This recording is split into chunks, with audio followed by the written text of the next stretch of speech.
Today, we're diving into a powerful rethinking of how our modern world actually came to be. It's an idea that really challenges the story most of us grew up with, and it's based on the book Born in Blackness by Howard W. French. So let's start with a huge question. What if the entire origin story we have for the modern world starts in completely the wrong place? Because if you start a story in the wrong place, you're probably not going to end up with the right conclusions. And the argument here is that's exactly what's been happening for centuries. All right, so first, let's just quickly revisit that familiar story, the one we all got in school. You know, the tale of spices, lucky accidents, and big adventures on the ocean. Yeah, you know this one. The story goes that Europe was desperate to get its hands on the riches of the East, silks and especially spices. So these brave explorers set out to find a new way there, pushing the boundaries of what was known. It's a tale all about commerce and curiosity. And in the story we're told, Columbus just kind of stumbles upon the Americas. And boom, that's the big game-changing accident that kicks off our modern era. And Africa, well, Africa's just a footnote. It's this giant obstacle you have to sail around to get to the real prize. But what if that whole picture is just fundamentally wrong? Okay, so if the primary motivation wasn't spices, then what was it? What was the real spark? Well, the answer wasn't to the east, it was to the south. And the prize wasn't a spice, it was gold. Specifically, the legendary gold of West Africa.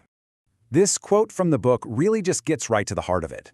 The initial push, the real energy, wasn't about getting to Asia. It was about getting to Africa.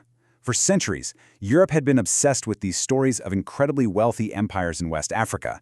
The goal wasn't to get around Africa, it was to get to it. And look at this map. This is so important because it completely reorients our mental map of that time. Forget Asia for a minute. This is what the early explorers were really chasing. Not spices, but the source of the gold that was fueling the entire medieval world. A source controlled by these powerful empires like Ghana and Mali. And the scale here is it's mind-blowing. At its height, West Africa was supplying something like 2/3 of all the gold known in medieval Europe and the Arab world. This wasn't some minor trade route. This was the source. So the key thing to get is that these were not some unknown, mysterious lands. Far from it. Places like the Ghana and Mali empires were legendary. Their reputation was built on one single thing, an almost mythical amount of gold. And this drive to reach African gold didn't just change the map. It made all the later voyages possible. You could say Africa was the proving ground where Europe learned how to do the whole age of discovery. Let's just break that down a bit. First, navigation. Sailing down the incredibly tricky West African coast was basically the ultimate training mission. It's where sailors, like Columbus, figured out the complex winds and currents of the Atlantic. Second, technology. It's where the Portuguese and Spanish were constantly improving their ship designs and their maps. And third, and this is absolutely critical, the huge profits they made from the African gold trade, that money directly funded the later, more famous expeditions to the Americas and Asia. So the takeaway here is simple but profound. Without that decades-long effort to get to West African gold, the voyages of Columbus and others, they just don't happen. Africa wasn't some detour, it was the launch pad. But this is where the story takes a truly horrific turn. As the focus on Africa intensified, the commodity that Europeans were seeking tragically began to shift from a precious metal to people themselves. And you can see that terrible transformation right here. The relationship started as a quest for gold, but it morphed into an economic system built on buying and enslaving human beings, a system that would become the actual foundation of the new global economy. It's a number that's almost impossible to truly comprehend. The consensus conservative estimate is that at least 12 million African people were captured and forced onto ships to the Americas. And that doesn't even count the millions more who died during capture or on the march to the coast or in the prisons while they waited.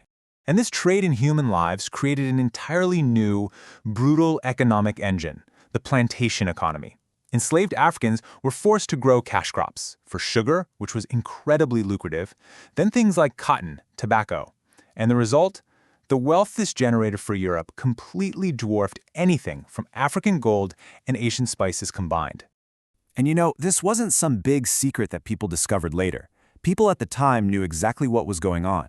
This economist, Malachy Postlethwaite, saw it plain as day. All the magnificent commerce and naval power was built on one thing, an African foundation. So, that foundation didn't just vanish. It changed. It evolved.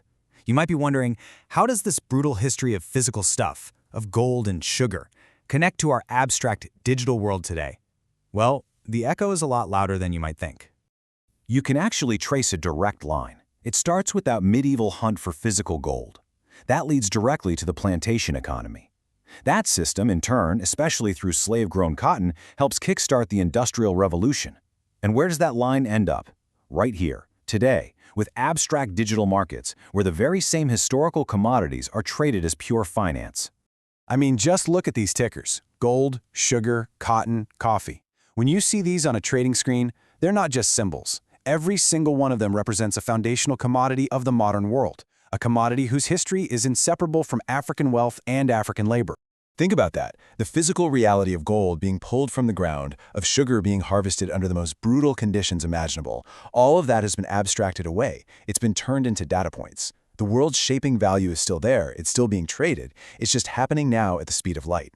So that really leaves us with a final and pretty heavy question. The foundational role that Africa and African people played in creating our world has been pushed aside, sometimes even intentionally erased from the story we tell ourselves.